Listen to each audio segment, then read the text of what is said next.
नमस्कार दोस्तों, स्वागत है आपका एक बार फिर से हमारे YouTube चैनल पे। मैंने अपना पिछला वीडियो वर्गमूल से संबंधित डाला था। इसमें मैंने बेसिक क्वेश्चन कराए थे और आपको वर्गमूल और घनमूल निकालना सिखाया था। मैंने आपको याद करने के लिए भी बोला था कि आप लोग 40 तक कम से कम वर्ग याद कीजिए और 25 तक कम से कम क्यूब याद कीजिए या कम से कम 20 तक क्यूब याद कीजिए, ठीक है। और मुझे उम्मीद है कि आपने मेरी बातों का अनुसरण किया होगा और आप लोगों ने 40 तक संख्याओं का वर्ग और 25 तक या 20 तक कम से कम संख्याओं का क्यूब भी याद कर लिया होगा। आपको वर्गमूल निकालने आ गया होगा। दो विधियों से मैंने बताया था, एक गुणनखंड विधि और दूसरी जो विधि थी वो भाग विधि थी, ठीक है। और मैंने आपको ट्रिक के माध्यम से भी वर्गमूल और घनमूल निकालने के लिए बताया था। और अब जो परीक्षाएं हो रही हैं मित्रों, उसमें कैलकुलेशन का पार्ट जो है वो ज़्यादा हिस्सा में छाया रहता है, ठीक है।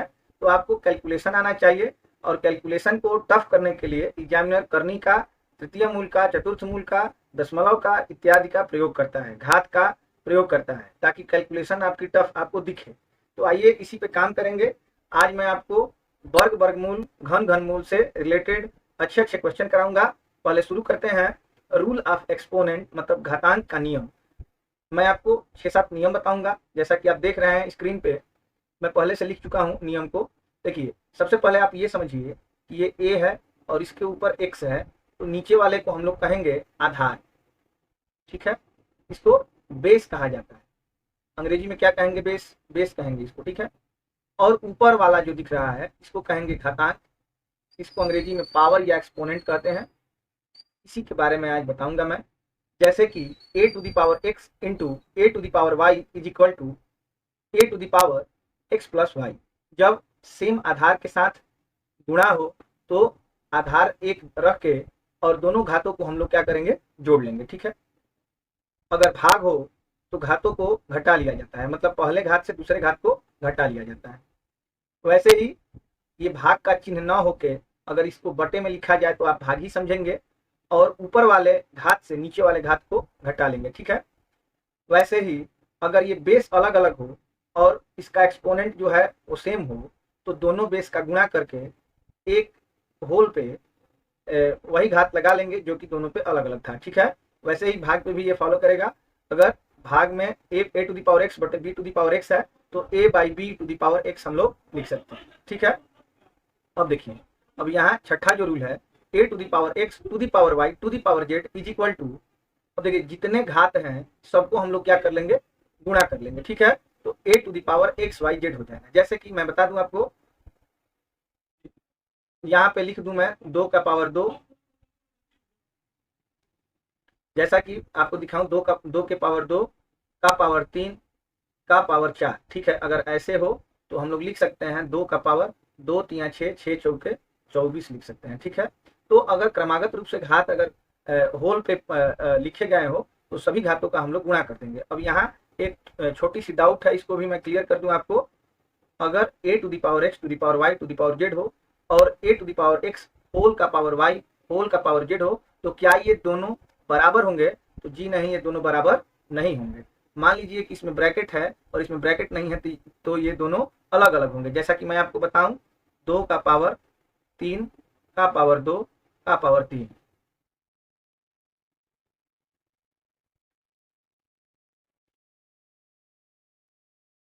अगर ऐसे हो तो हम लोग सबसे पहले 2 का पावर 3 हल करेंगे, लिखेंगे 2 का पावर 3 और 2 का पावर 3 8 होता है।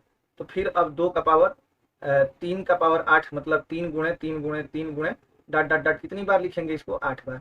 तो दोस्तों, अगर ब्रैकेट ना हो और अगर ब्रैकेट हो तो दोनों का मान अलग अलग होता है। इसमें ब्रैकेट हो तभी गुणा किया जाता है, अगर ब्रैकेट ना हो तो ऊपर से घात को हल किया जाता है। इसका आप लोग ध्यान रखेंगे।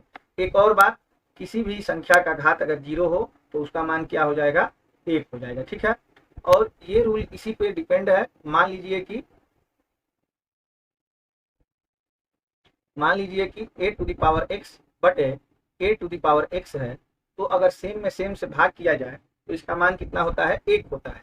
अभी मैंने आपको बताया कि अगर सेम आधार पे भाग हो तो पहले घात में से दूसरे घात को क्या किया जाता है? घटा लिया जाता है। और इस प्रकार x minus x equal to 0 बराबर क्या हो जाएगा? 1 हो जाएगा। तो किसी संख्या का घात 0 हो तो उसका मान 1 हो जाएगा। 5, 6, 7, 8, 9, 10 जो भी हो और इसका घात 0 हो तो इसका मान क्या हो जाएगा, 1 हो जाएगा। इसको आप लोग याद रखेंगे, ठीक है। आइए दोस्तों सीखते हैं हरों का परिमेयकरण करना, ठीक है। अब यहाँ पे देखिए, यहाँ पे जो क्वेश्चन दिया गया है इसमें ये हर जो है ये करनी से बाहर नहीं निकल पाएगा, इसलिए इसको हम लोग अपरिमेय करेंगे, ठीक है। इसका परिमेयकरण हम लोग कैसे करेंगे इस पर एक बार ध्यान दीजिए। 5 करनी 5 माइनस करनी 3 बटे करनी 5 प्लस करनी 3 है। तो परिमेयकरण करने के लिए हम केवल चिन्ह को बदल देंगे और ऊपर नीचे गुणा करा देंगे। जैसे करनी 5 माइनस करनी 3 बटे करनी 5 माइनस करनी 3, ये जो भी नीचे रहेगा मतलब हर में रहेगा, इसकी संयुग्मी से कंजुगेट से ऊपर नीचे गुणा कराएंगे। मतलब यहाँ प्लस है तो यहाँ पे क्या होना चाहिए, माइनस होना चाहिए, ठीक है। अब आप देखेंगे कि ऊपर जो है ये सेम करनी 5 माइनस करनी 3, तो इसको हम लोग लिख सकते हैं मित्रों करनी में 5 माइनस करनी में 3 का होल स्क्वायर लिख सकते हैं। और बटे में एक बार देखेंगे कि आप ये जोड़ा गया है a प्लस बी, और एक बार देखेंगे कि एक बार घटाया गया है a माइनस बी, तो इसका फार्मूला होता है a square minus B square. यहाँ a की जगह पे करनी 5 है, इसका स्क्वायर कर लेंगे, माइनस यहाँ पे करनी 3 है, इसका भी क्या कर लेंगे, स्क्वायर कर लेंगे। अब देखिए इसको हल करने के लिए सबसे पहले हम a माइनस बी का होल स्क्वायर का फार्मूला लगाएंगे। तो a स्क्वायर करनी 5 का स्क्वायर 5 होगा, प्लस बी स्क्वायर करनी 3 का स्क्वायर 3 होगा, माइनस 2ab तो 2 और रूट में 5 और 3 का गुणा जो होगा वो 15 हो जाएगा, ठीक है। नीचे हम लोग क्या लिखेंगे, करनी 5 का स्क्वायर 5 हो जाएगा, माइनस करनी 3 का स्क्वायर 3 हो जाएगा। तो इस प्रकार 5 3 8 माइनस 2 करनी में 15 हो जाएगा, बटे 5 से 3 को घटाएंगे तो 2 हो जाएगा।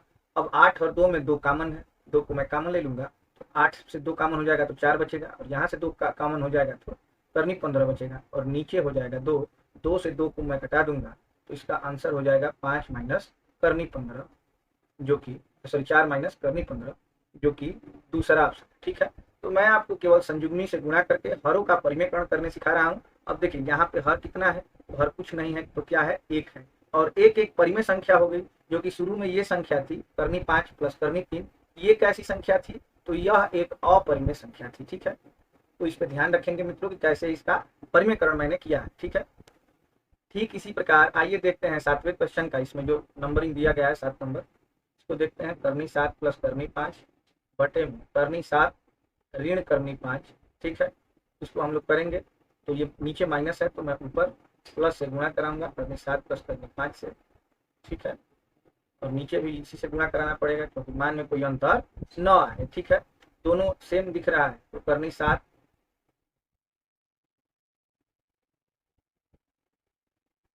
दोनों सेम दिख रहा है तो करनी 7 प्लस करनी 5 का होल स्क्वायर हो जाएगा, बटे ये देखिए एक बार घटाया गया है एक बार जोड़ा गया है तो करनी 7 का स्क्वायर माइनस करनी 5 का स्क्वायर। अब इसको मैं a प्लस बी के होल स्क्वायर के फार्मूले पे तोड़ूंगा तो ये हो जाएगा a स्क्वायर में 7 बी स्क्वायर में 5 प्लस 2 करनी 35, ठीक है, बटे 7 का स्क्वायर, देखिए स्क्वायर से रूट कट जाएगा, स्क्वायर से ये रूट कट जाएगा। मैंने आपको दोस्तों बताया है कि रूट का मतलब होता है 1/2 घात, और इसका अगर मैं स्क्वायर करूंगा तो 2 और 2 ये कट जाएंगे तो 5 घात 1 होगा, ठीक है। तो ये हो जाएगा 2, 7 से 5 घटेगा 2, अब 7 5 12, 12 धन 2 करनी 35 बटे 2, इसमें मैं कॉमन लूंगा 2 तो 6 धन करनी 35 बटे 2, 2 और 2 कट जाएंगे, आंसर होगा 6 करनी 35, 6 प्लस करनी 35। पहला ऑप्शन क्या है, सही, इसमें दूसरा ऑप्शन सही था। मैं ये तीसरा क्वेश्चन आपके लिए छोड़ दे रहा हूँ, आप लोग इसको बनाइए और इसका ऑप्शन चेक कीजिए कि आपने जो बनाया है वो सही है या गलत है, ठीक। आइए दोस्तों देखते हैं एक नया टाइप का क्वेश्चन जो कि बहुत परीक्षाओं में पूछा जाता है कई तरीकों से। ये दिया गया है इसमें करनी 7 प्लस 2 करनी 10, इसमें आप बहुत ज़्यादा कुछ करने की जरूरत नहीं है।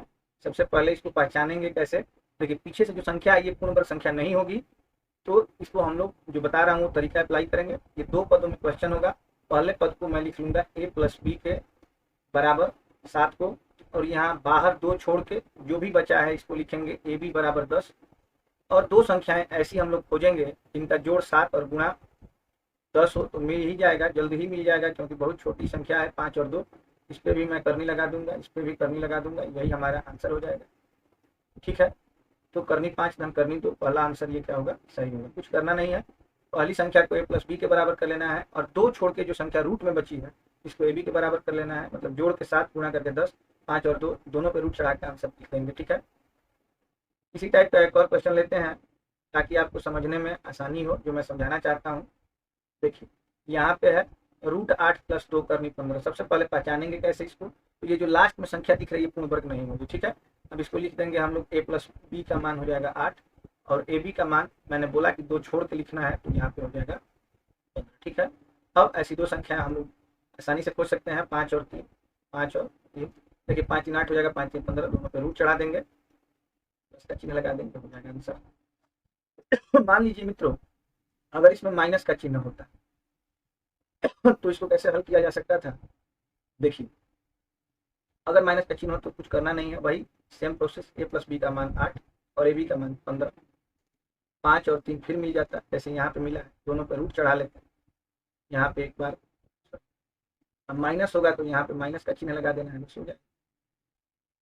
ठीक है, लेकिन इसके दो आंसर होंगे, एक तो करनी 5 ऋण करनी 3 और दूसरा करनी 3 ऋण करनी 5। ठीक है, तो माइनस रहेगा तो माइनस लगा देना है। माइनस में देखिए यहाँ पे भी दो आंसर मैं लिख सकता हूँ, करनी 3 और प्लस करनी 5, लेकिन दोनों का मान अगर जोड़ेंगे तो एक ही आएगा, लेकिन घटाने में पहले अगर 5 रखूंगा तो इसका मान ज्यादा होगा, पहले 3 रखूंगा तो इसका मान कम होगा। दोनों को याद रखेंगे, ऐसे क्वेश्चन मिले तो आप लोग आसानी से हल कर सकते हैं। ठीक है, इसको देखते हैं।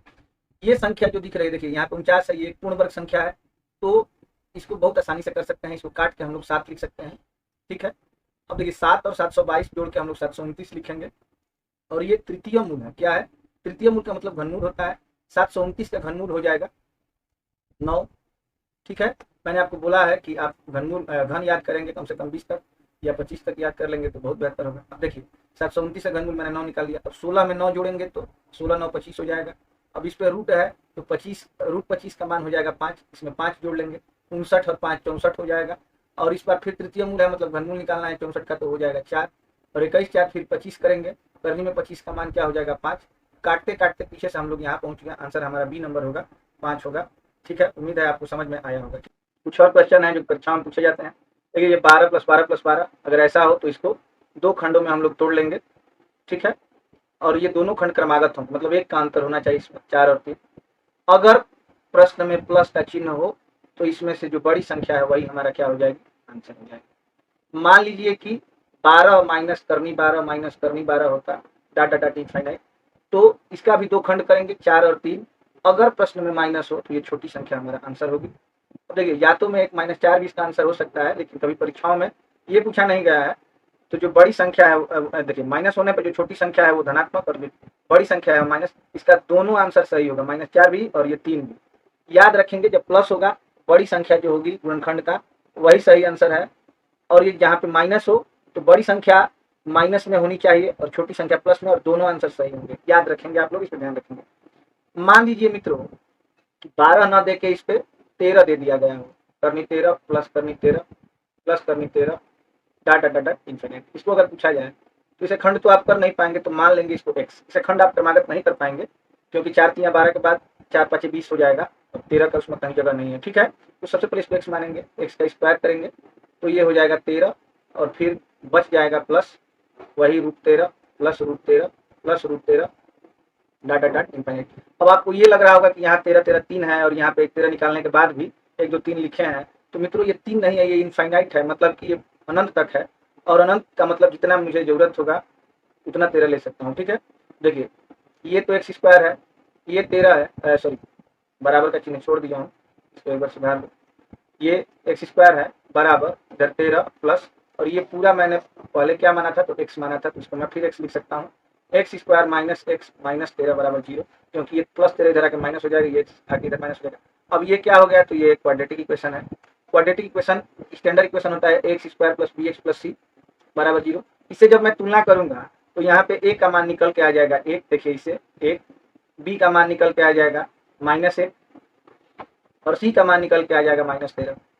ठीक है, जैसा आपने कक्षा 10 में पढ़ा होगा ABCD। और d मतलब डिस्क्रिमिनेंट या विविकर कहते हैं, इसका फार्मूला होता है b स्क्वायर -4ac से हम लोग निकालते हैं। एक मैं आपको डिटेल बता रहा हूँ, इसके बाद मैं शॉर्टकट में बताऊंगा कि एक लाइन में कैसे इसको करेंगे। b स्क्वायर मीन्स क्या हो जाएगा, तो -1 का स्क्वायर -4, 1 c का मान हम लोग रखेंगे -13।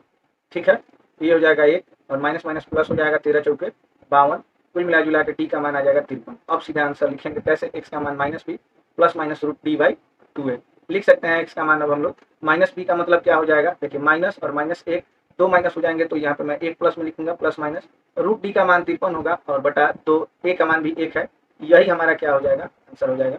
मुझे उम्मीद है आप लोगों को समझ में आया होगा। एक क्वेश्चन और ले लेते हैं हम लोग, ठीक है। मान लीजिए कि यहाँ पे रूट 14 हो, इस बार मैं डिटेल में ना करके शॉर्टकट में करूंगा, ठीक है। तो आप लोग इसका भी खंड नहीं कर पाएंगे, तो बना लेते हैं एक क्वाड्रेटिक इक्वेशन, हमेशा यही बनेगा। अब इसमें डी निकालना है, डी निकालेंगे, देखिए -1 है, 14 है, ये है बी स्क्वायर माइनस 4ac -1 का स्क्वायर क्या हो जाएगा, तो 1 और -4ac मतलब -4 4 और 14 14 56, 4 इंटू 14 56 हो जाएगा और 1 है तो ये -56 होगा और पहले से एक माइनस है तो ये क्या हो जाएगा, प्लस डी का मान हो जाएगा 57। आप सीधे सीधे इसमें 4 से गुणा कर दीजिएगा और एक में जोड़ दीजिएगा, वही हमेशा होगा। अब एक्स का मान सीधे सीधे हम लोग लिख सकते हैं क्या, एक्स का मान सीधे सीधे क्या लिख सकते हैं, तो -b प्लस होता है, -b यहाँ पे देखिए पहले से माइनस है और एक और माइनस लगा देंगे तो ये प्लस हो जाएगा, प्लस माइनस रूट डी मतलब 57 बटा 2। मुझे उम्मीद है आप लोगों को समझ में आया होगा, अगर नहीं आया होगा तो आप लोग कमेंट करके फिर एक बार पूछेंगे, मैं इसका भी बता दूंगा। अब परीक्षाओं में यही ट्रेंडिंग है, 20 नहीं पूछेगा, 12 नहीं पूछेगा, मुझे जहाँ तक उम्मीद है अब यही पूछा जा रहा है और यही पूछेगा। आइए मित्रों देखते हैं कुछ और क्वेश्चन, जैसे 22 नंबर क्वेश्चन है, ये बहुत बढ़िया क्वेश्चन है। ये है 5 धन 2 करनी 6। मेरे एक प्रिय छात्र ने ये क्वेश्चन मुझसे मैसेज करके पूछा है, सोचा मैंने इसको भी इंक्लूड कर दूं इसमें। करनी 5 धन 2 करनी 6 माइनस करनी 5 धन 2 करनी 6, इसको मैं अकेले देख के सॉल्व करा चुका हूँ इसी वीडियो में पीछे, आप लोग एक बार जाके पीछे भी देख सकते हैं। मैं इसका सीधा आंसर लिखूंगा, करनी 5 धन मतलब a प्लस बी का मान लिखना है हमको, कितना 5, और ए बी का मान लिखना है, ये करनी में 2 को छोड़ के क्या है 6, तो इसको मैं लिख दूंगा कितना 6। तो ए और बी कितना मिल जाएगा, तो 3 और 2, क्योंकि 3 2 का जोड़ 5 होगा, 3 2 का गुणा 6 हो जाएगा, 3 और 2, और इस पर मैं क्या चढ़ा दे रहा हूँ, करनी, इस पर भी करनी और प्लस कर दे रहा हूँ, ठीक है। तो इसका आंसर हो जाएगा, मतलब इतने का हल क्या हो जाएगा, करनी 3 धन 2। अब मैं पूरे क्वेश्चन को सॉल्व करूंगा, तो करनी 3 धन 2 करनी 2, ठीक है, माइनस नीचे भी सेम ही चीज है, ये सेम ही है, तो इसको भी मैं लिख दूंगा करनी 3 धन करनी 2, ठीक है। अब क्या करना है, अब आप एलसीएम नहीं लेंगे, मैंने आपको शुरुआत में हर का परिमेयकरण करने के लिए समझाया है, इधर साइड में आप हर का परिमेयकरण कर लीजिए, करनी 3 करनी 2 है, अब हमको परिमेयकरण करने के लिए करनी 3 करनी 2 से गुणा कराना पड़ेगा। इसे मैंने शुरू में ये बताया है परिमेयकरण करने के लिए, इसकी यहीं पे जरूरत है, मैं इसको आपको बता चुका हूँ, करनी 3 करनी 2, और नीचे देखिए एक बार जोड़ा गया एक बार घटाया गया, मतलब a square minus B square, 3 का स्क्वायर 3 होगा, -2 का स्क्वायर 2 होगा, 3 में से 2 जाएगा 1, तो नीचे एक का कोई महत्व नहीं होता। अब देखिए, अब इसका मैंने इस पार्ट का मैंने अलग से परिमेयकरण करके करनी 3 करनी 2 ला दिया है। अब आगे मैं सवाल को बढ़ाऊंगा, करनी 3 धन करनी 2 माइनस, अब इसके बदले ये देखिए, इसके बदले मैं ये लिखूंगा, करनी 3 है, करनी 3 ऋण करनी 2 लिखूंगा। अब करनी 3 प्लस करनी 2 माइनस करनी 3 प्लस करनी 2 हो जाएगा, प्लस और माइनस करनी 3 कट जाएगा, करनी 2 हो जाएगा 2 करनी 2, ठीक है, और यही हमारा आंसर हो जाएगा, जो कि पहला आंसर है, ठीक है। अब परिमेयकरण करके इसको आप खुद से सॉल्व करेंगे, ये करेंगे, इसका भी देखिए हरों का परिमेयकरण करके ही किया जाएगा। अब मैं आपको ये 25 नंबर क्वेश्चन बताऊंगा, 26 नंबर क्वेश्चन बताऊंगा, एक बार आप लोग इस पर ध्यान देंगे। चलिए, ये 23 और 24 आप लोग खुद से करेंगे, नहीं आएगा तो मुझसे पूछेंगे, मैंने बताया भी है कि परिमेयकरण करके दोनों करिएगा। 25 नंबर क्वेश्चन, बच्चे दो ही चीजों से डरते हैं, एक करनी और दूसरा दशमलव, और ये क्वेश्चन आपको दिख रहा है, इसमें करनी भी है और दशमलव भी है, तो इसको मैं करना सिखाऊंगा बहुत आसान तरीके से। देखिए, सबसे पहले अपने क्वेश्चन से दशमलव को बाहर निकालिए। दशमलव को बाहर निकालने का तरीका है, दशमलव के बाद जितने अंक हैं उतने एक पे 0 लगा दिया जाता है, ठीक है। मतलब इसमें दशमलव का 4 अंक है तो एक पे 4 0 मैंने लगा दिया, अब इस दशमलव की कोई वैल्यू नहीं है। इसको क्या करेंगे, तो इसमें 2 है तो बटे 100 करके, और इस दशमलव को भी मैं हटा दूंगा, ठीक है। अब चलिए अगला स्टेप इसका क्या होगा, 2/100 मैंने जब भी बताया पीछे से आपको सॉल्व करना है। 49 का वर्गमूल हो जाएगा 7, और 10,000 का वर्गमूल मैंने बताया है, 2 जीरो के लिए 1 जीरो लेते हैं तो 4 जीरो के लिए 2 जीरो लेंगे, ठीक है। तो ये हो जाएगा हमारा इसका वर्गमूल। अब इसको मैं जोड़ दूंगा तो 7 2 9 हो जाएगा, और दोनों 100 ही है तो एलसीएम भी 100 ही होगा। अब इसका आंसर क्या होगा, तो 9 का वर्गमूल 3 और 100 का वर्गमूल 10, 3/10 हो जाएगा। इसमें ऑप्शन में कहीं कोई भिन्नात्मक संख्या नहीं है, तो मैं 10 से भाग करूंगा, इसमें 10 से भाग करूंगा तो 10 से भाग करने पे एक अंक पे दशमलव लग जाएगा, 0.3 इसका आंसर होगा, और ये चौथा ऑप्शन ये सही होगा, ठीक है। लास्ट क्वेश्चन मैं आज का बताऊं, ये 225 को मैं 15 लिखूंगा क्योंकि वर्गमूल में है, मतलब करनी में है।